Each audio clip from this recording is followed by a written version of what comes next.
Today we're going to be talking about some system architecture items. So at the very end, one of the features I'm going to be talking about I'll show within a diagram because it's not something you can necessarily demonstrate very easily within a demo environment like this.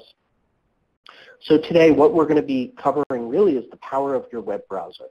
We're going to talk about how writers and editors can incorporate and work with manuscript and content that's part of your K4 workflow, incorporating all the work that you're using in InDesign and InCopy and being able to get a look and feel for what the product looks like without requiring any special software like Adobe InCopy or InDesign or the K4 plugins.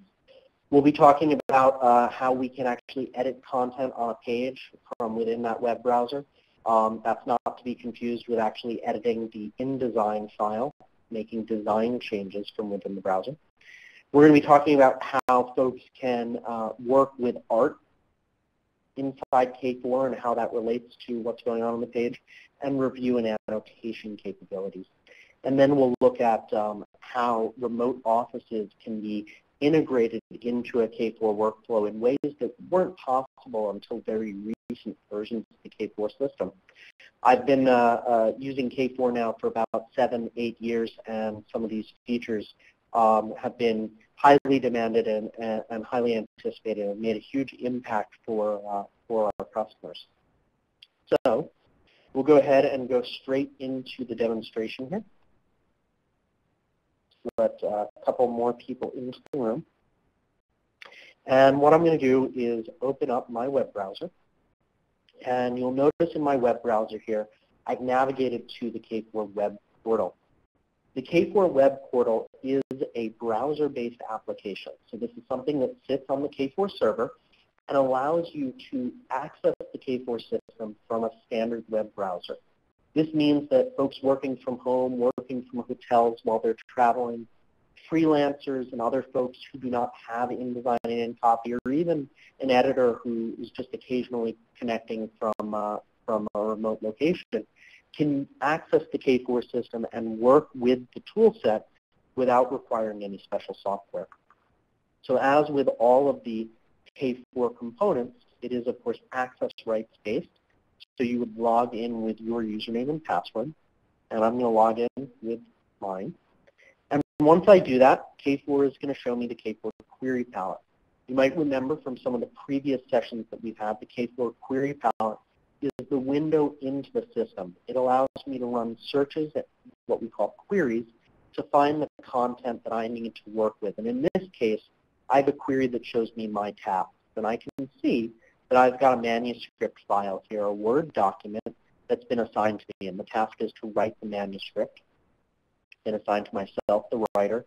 That's from my Journey magazine in the food section. So I have access to all of the metadata that you can manage in the K4 system, and I can go and find what I want to work on. And when I do that, I can go and double-click on the file, and it will open up in Microsoft Word as you'd expect. So here I can go and I can make my changes and work with Word as you normally would.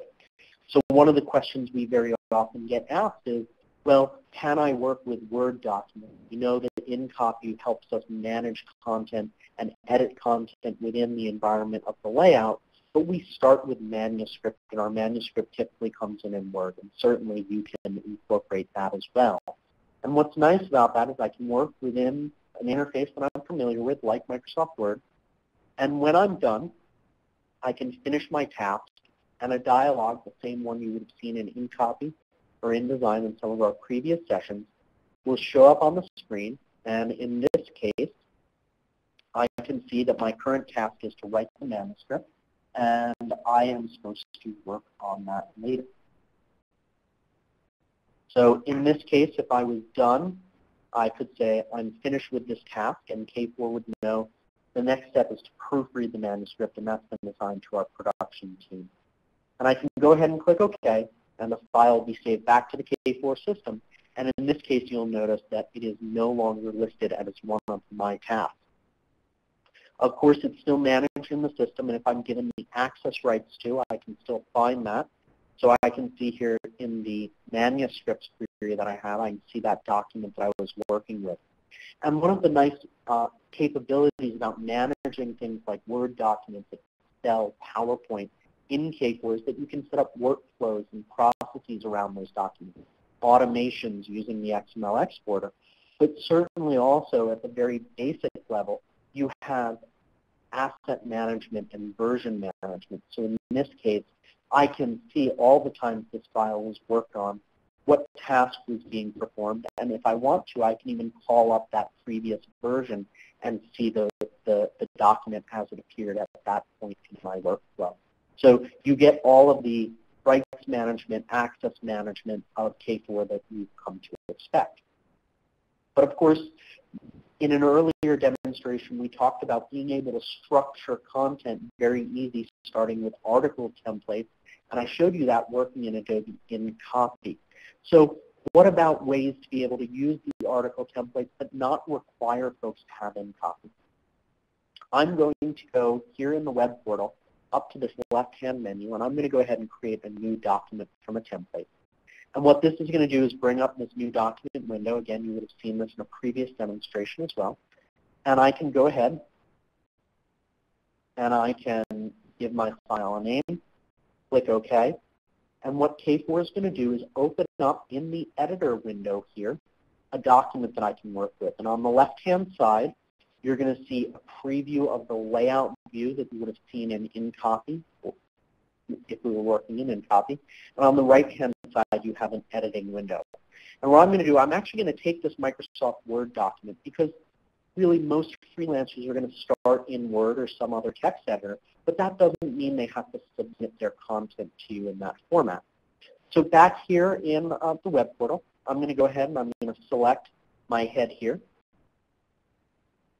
And I'm going to go ahead and type in my headline. And I can go ahead and ask the server to draw a new preview. And it'll draw a preview on the left and show me how that looks in my article template. And then when I want to start working on the body copy, I can come here and I can pull that up and I can begin editing my body copy. And I can make changes, and if I want to see what that's going to look like in the preview, I ask the server to draw a new preview. Now, I don't have any special software installed here, so all of those previews are being generated by the server. I don't have the font on my machine, but I do have the ability to see what it would look like in the font that my template is using. So you guys didn't sign in here to watch me type all of this copy. So I'm going to do what a writer might typically do, and I'm going to go actually back into my Word document, and I'm going to select some text, and I'm going to copy it, and we'll go back into the web portal. I'm going to select this body copy, and I'm going to paste. And I'm going to paste without formatting, and that'll bring my copy straight in. I can click Update, and my preview is now brought in. Now, one of the benefits of doing it this way is that I do have access to the font formatting. And you'll notice here right now, and I'm going to show you this in a few different instances, you'll notice I have access to my paragraph and character style. So I have the ability here, for instance, to say this first paragraph is actually my deck, and the web portal will format that different. I can say Update, and now I can see that differently in my preview as well. So now, what about some of the other content? I'll go to one of the other pages here in my template. I can see that sidebar. Again, I have space for that sidebar here. So we'll go back to our Word document. And I'm going to go ahead and copy. I'm just going to select there, and we will paste. And let's just remove these top two items here.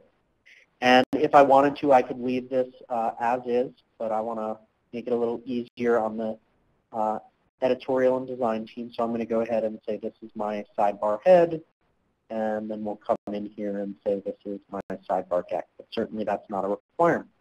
And you might be thinking, well, my writer really doesn't know how to format copy in a way that we use in production.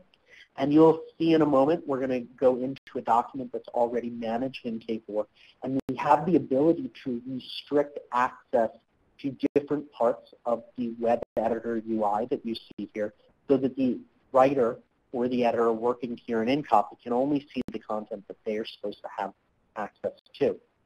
But When I'm done here, I actually want to save my file back to the system. So I'll go ahead and I'll start a workflow for it. The metadata dialog appears, the finished task dialog. I can go ahead and fill out some information about my file, like what workflow and what section it's in, what issue of the magazine it's going to be in, and I can give it a name. And I can see, of course, here the workflow. I can see the next task is to complete the article, and I finished that. So I'm going to set that task as finished, and we'll see the next set of tasks come in. And of course, if I would try to click OK here, K4 is going to remind me that at this point in the workflow, we do need to enter in the author. So you can see here that we have the same workflow access right privileges and metadata capture that we do in InDesign and in Copy. So we'll go ahead and click OK. K4 will save that file back to the server and advance it in the workflow. And of course, if we would go into the query palette here, we can see here, for instance, that we now have that web portal story that we just created here, and we can see the 3 tasks that are available for it. So in the interest of time, let's move forward yet again. I'm going to log out here as the writer, log back in here as an editor, because of course, the writer, I've only given access to work with new content. I haven't given the writer access to work with content that's on a layout. So I'm going to open up this other version of the yard story that we just had set up here for the demonstration. I'm going to open that up, and K4 is going to say, well, this is placed in multiple layouts because we have an iPad edition and a print edition. We showed that in a previous session within our series. We'll go ahead and just open up the print layout and format our text against the print layout. And what you'll see here is that K4 is, of course, going to go ahead and open that up. Again, I don't have any of the fonts here within the web browser. That's all being done on the server. So again, I can see on the left-hand side, I can see here my copy. I can see it within the context of the layout. So I see my images as well, and I see the font formatting that I've chosen. And I can go ahead and I can make changes. And once I make changes, of course, I can get previews. But before I do, you'll notice here that if we look back up at the font formatting, you'll notice that I now have access to the paragraph and character styles, and I can choose those. But I don't have access to apply local font formatting. So I can't choose a specific font and choose a specific font style. I have to use the styles that have been given to me within the document that I'm working with. And if you wanted to and you said, gee, I don't want my editor to be able to apply styles at all, you could lock them out of these items as well. You have the ability to do that within the way you configure your workflow. And then, of course, we can say, give me a new preview, and it will go and it will draw that preview very, very quickly and allow you to see that. And you see we have the ability even to go to the second spread within this document. We can see the content in that spread as well. And if we wanted to, for instance, go and edit that sidebar, all we have to do is go and click on that sidebar, and it's going to go ahead and open it up on the right-hand side here for me to edit. And you'll notice, of course, this pink highlighting, and that's because, again, I don't have this font on my machine. But it is going to display the right font here within the sidebar when we go and draw a new preview. And we can make changes, and those will be saved. Again, when we're done, we just close the document. We can finish our task, and K4 will save that back into the workflow. Now, you might be wondering, well, what happens here? Well, just to show you very quickly, we were going to focus on the web portal, and we'll come back to it in a moment. I'm going to close that Word document. But let's go over here to InCopy, and I'm going to open up that story that we were just working on. Once I do, you'll see all the changes that were made. And you can see here, for instance, that, and let me just blow this up here in Story View. You can see here that K4 has indeed tracked my change. So it's captured that I changed the word brewing to beer. It's tracked with my color and my username. So all of the changes you make in the web portal to the text can be tracked, and you'll be able to see that from within InCopy and InDesign. And we can even see that as we go down here to the sidebar as well. So all of those things carry over, and that does ring true for features like notes as well. All right. So what you've probably seen in this first 10, 15 minutes is how easy it is for an editor or a writer, someone who's working primarily with copy, to work with content in the system. And the functionality that I showed you around Microsoft Word documents is really functionality that exists around any type of document, whether it's Microsoft Word, Excel, PowerPoint, image files, video, so on and so forth. So let's take a look at another example of how we might use that. I'm going to go back into the web portal here, and I'm going to log in as the photo editor. When I do, I'm going to go to My Task to see what I have to work on. And I can see here a number of items here that need to be worked on. I can see here this label wallpaper. That's an FPO image, and I need to process that photo. So I'm going to accept my task, and K4 is going to download that file to my workstation and then open it up. And in this case, I've set it to open up inside Photoshop here. So I don't have to have InDesign or InCopy, but of course, if you're going to edit an image, you do need the image editing program, whether that's Photoshop or some other tool that you use, Illustrator, so on and so forth. In this case, I actually want to replace this file with another document. So I'm going to go back to the web portal, and I'm going to go ahead and choose a replacement file. We'll go ahead and navigate to the file. This might be something that I got from a stock catalog, for instance, or from one of my freelance photographers. Go ahead and save that to the system, and I can finish my task in case we won't know what's supposed to happen next. I can click OK.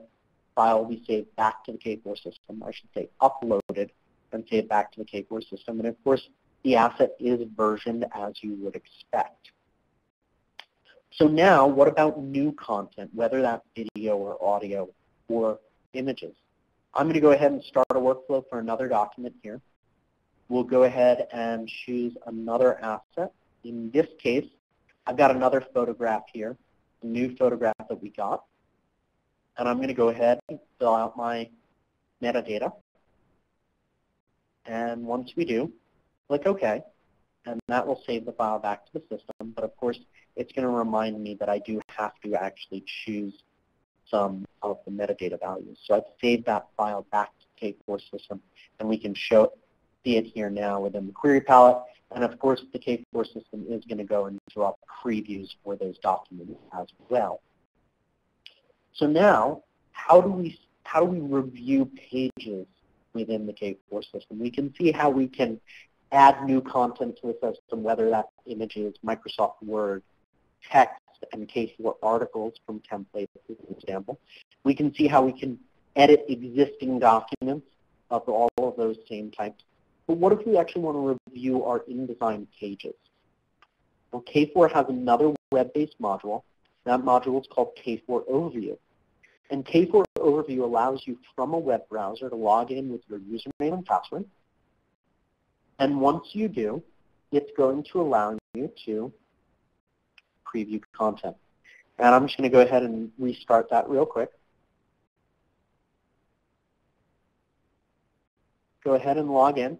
And now that I've logged in, I can run a query. And I can say, for instance, let me see the print layouts in my current issue. And K4 will go and call those up and draw them out as thumbnails. And I can go ahead and say, for instance, you'll see here I can see page 9 and 10, but I'm missing some of my pages because we're early on in production.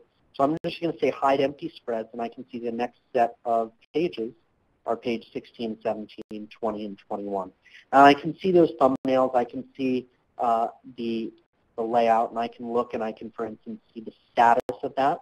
I can grab PDFs of this document as well. And if I were ready to actually work on this, I could actually accept a task for the layout or for the article, and it would open up in InDesign or InCopy if I was using those applications. But I also have the ability to call up these pages in a detailed view, and in this case, I can see it in full size as my print resolution or my print size. And you can see here that we have that FPO image, and you may be thinking, well, Brett actually went in there and he actually saved a new version of the image. And the reason we don't see that here is right now I have K4 set up to show me the page as it existed the last time an InDesign user worked on this document. So that way I can look at this and I can see what did it look like the last time it had a designer's eye focusing on it. But I have the ability to put K4 Overview here into prediction mode. And what that's going to do is say, go in and open up that layout and apply all the changes that have been made to all of the linked documents, the text, the images, and show me what this page would look like with the text change and with that image change. And so we draw new previews that show it to you that way.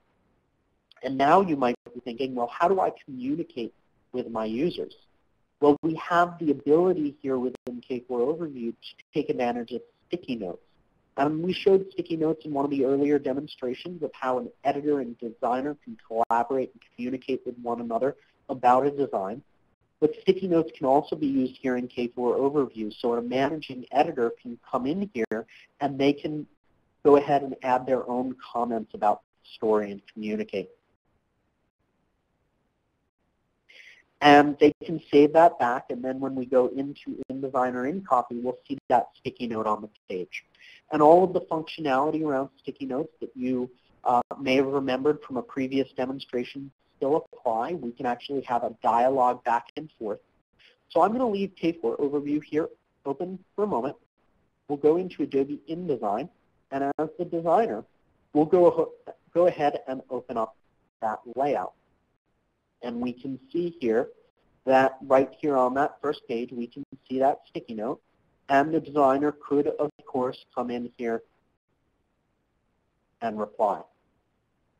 And they could go and add their own sticky notes as well. And you'll see right here within the web portal, we'll see that change appear as well. And you can see here, we can see the production user, and we can see that dialogue back and forth. And you might be thinking, well, great, that means two people can collaborate and communicate with one another. But very frequently, you might have someone who's working on the web, you might have someone working in InDesign, and you might have an editor working in InCopy as well. So K4 does allow you to add sticky notes from all of these interfaces so that an editor working in InCopy can see those sticky notes too, and they can actually go and reply.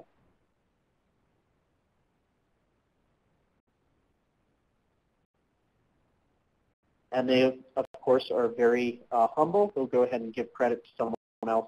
And so now we can actually see 3 different individuals working in 3 different applications and all replying and commenting on the same document. And certainly if other sticky notes were being applied, those would show up as well. So that's very useful. And of course, I'll point here in InDesign, we can see the page we can see here with the FPO image, and we have the ability to update that document as well. I, in this case, actually opened up a read-only version of this layout, so I'm going to go ahead and open up an editable version. And so now that I have the editable version, I'll have the ability to edit that document. And it wouldn't be a demo if you didn't run into one of those items. So all of those edits should be able to be brought in. So now you can see here going in, not quite sure what's going on here, but we'll go ahead and move on. And you can see here as an example, I can actually go and grab some of the other photographs and place those on the page as well. So that photograph that the photo editor checked in the web portal, we do have the ability to access here. So we'll go ahead, click OK, and save that back to the K4 system. So we've talked about how editors, how writers, how reviewers, photo editors can all collaborate, and they don't have to have InDesign or InCopy. But you may be wondering, well, what happens if I'm working remotely out of the office? Well, certainly all of those features that we just showed you can work whether you are in the office or whether you're working from home or working from a hotel. You have the ability to access the internet, and if the web portal is staged so that you can access that with or without VPN, you have the ability to then log in and use that from wherever you are in the world. But we have a lot of customers, and I know some of you on the phone work with other offices. You might have colleagues working in another office across town or across the world. You might be working with vendors, and that was very certainly the situation in the company I worked with prior to joining MEI. And the requirements when you have multiple office environments is that you want folks to be able to access their assets regardless of where they're physically located. So I, as someone working in suburban Pennsylvania, should be able to work with an InDesign file in InDesign here in Philadelphia, save it back to the server, and then one of my colleagues in Southern California can open up that InDesign file and continue working on it and make additional changes. And that means, of course, you want to have a shared asset repository where you have the ability to manage all of your projects regardless of where you are in the world. And, of course, you want to minimize the download and upload time to impact to end users. And that's something we can achieve with the K4 Distributed Enterprise System. That's an integrated component and optional module within the K4 system. This allows you to get past some of the limitations that we all have experienced working with different offices. And so I've built a diagram here to try to illustrate that for you. So what you see here is that we've got our server in the data center. This might be a file server where you're storing your files. And you might have, let's say, 2 offices, and that's just a starting point. You might have 5 offices. Within those offices, the main office probably has a very fast and swift connection to the data center. It might be on the same site, or there might be a dedicated line between the 2 sites. And for those folks, they'll be communicating at local network speeds between the file server and their computers in the office. But those remote users at that remote office are going to be connecting to that file server over a WAN, a wide area network, and that's passing through the internet. So if our main server is here in Philadelphia, but our remote users are in Southern California, they're going to be connecting across the internet to that server and trying to open up files across a line that has, limitations, whether that's the download and upload speed, whether that's just frankly the distance between the 2 places, and that introduces latency. And there's, of course, tools you can use to minimize those things, but you will never get around the fact that that user can be 2,000, 3,000 miles away from their file, and it just takes more time to open and close. So how can we make that a more streamlined process? Well, within the K4 system, we can have a distributed enterprise system because we can manage the assets within the workflow and know who has access to what content, so that folks in the main office can still access their content at local network speeds. And then for remote users, we can have a local data storage that's on the other side of the distance between the data center and that remote user, likely very often sitting in the same office with the remote user. So that when that user wants to work on a file, they're actually accessing that local data store, which is going to provide that file to them at local network speeds. Now you may be thinking, well, how did that local data store get that file? Well, that's part of the workflow and automation of the K4 system. That distributed enterprise server, the main server in our data center, and that local data store are going to sync files across the WAN. But when a user wants to work on it, it's going to serve it up from the local storage because it's already replicated that document over. So there is still communication going across the internet, and there's no getting around that. But when it comes time for me to actually work on it, the server has actually done that work of moving that file closer to me so that I don't have to wait. I can open up that file, make my change, save my change back to the local data store, and then it will copy that file back to the main distributed enterprise server. And that is a way we can greatly increase and streamline the capabilities of multiple offices within a distributed workflow environment. So it's about 2:30 now, and we did promise that we would keep these sessions compact and focused. So we'd like to be able to answer your questions, and you can see the Q&A pod as well. So I'd like to go ahead and ask you, if you have questions, to go ahead and type into them, and I'll go ahead and answer that. One of the questions says, if an editor copies and pastes from Word, do any fonts they use in Word get stripped out if they aren't on the server? And that's a very good question. That's certainly one of the ways you can go ahead and work with content. Certainly if you don't have the font, it's not going to appear, but just like you have an InDesign and InCopy, you have the ability to paste content with or without formatting. And that's very useful if you want to carry over things like bold and italic. You can actually copy content from Word with those formatting options and paste it into the web editor, and those items will carry over. If you wanted to strip that out, you could simply say paste without formatting, and if you're pasting into a template, it's going to pick up the formatting of the template. So that's certainly one of the things that when we train folks, we mention and we talk about how do we use that. Another question that came in is, well, what do I need as an end user to use the web portal? Well, here's what you need. You need a computer connected to the internet. You need the URL of the web portal server, so you can actually make it a www.address, or you could give your users an IP address they can navigate to. And once they get there, they're of course going to need a username and password. And you can define which users have the ability to log into the web portal, which users have the ability to use the web editor or the file manager as an example, and you can control that. Beyond the internet connection and of course the computer, you need a modern web browser, Safari, Internet Explorer, Firefox, Chrome, and from there generally you're good to go. You have everything you need. You can log in, work with your documents, and when you're done, simply close the window and move on. Another question that came in was asking about how do you check in bulk. You have a group of images in bulk. Well, how do you get those into the system? Do you have to do them one by one? And the simple answer is no. You have the ability within the interface that I was using before to actually go and select a folder of images, and it will go and actually check in each of those as a new object in the system, and you can enter in metadata.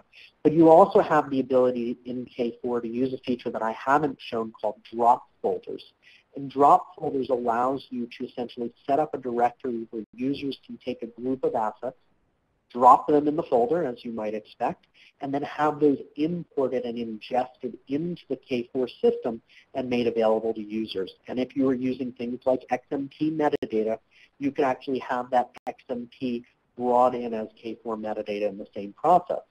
So that's very useful if you're working with outside photographers. You can give them an FTP site where they can just drop off their images, and when they do that, you can have drop folders actually essentially suck those into the K4 system and make those available to your designers and your other users. And then the last question I see here in the portal is, do I need a local data store if I have folks who occasionally work from home? And the answer is no. Within previous versions of the system, some of you I know say you're using K4 5.x, for those of you that are existing customers. In K4 5.x and earlier versions of the system, remote users didn't have the option of local data store. And that's true very much of freelancers as well. They may be using InCopy or InDesign, and you can give them K4 plugins they can run inside InCopy or InDesign, using the web portal as an option. But if that designer wants to work in InDesign, they can put the K4 plugins in their InDesign application, open up InDesign, connect to the K4 server, and log in just like you would within your office. The difference is by not being on site with the K4 server and not being close to a local data store, is that when they check out a file and they go to work on a task, they're going to actually download that file from the K4 server to their local workstation. And that process will take a bit of time depending on the size of the file. But certainly there are ways that we can work with you to configure your workflow and set up best practices to make sure they're not downloading too much data. If you would like more information about the Adobe Digital Publishing Suite or about the vjoon K4 system, please feel free to visit our website, www.maned.com, email myself or another member of our team, and we'd be happy to work with you.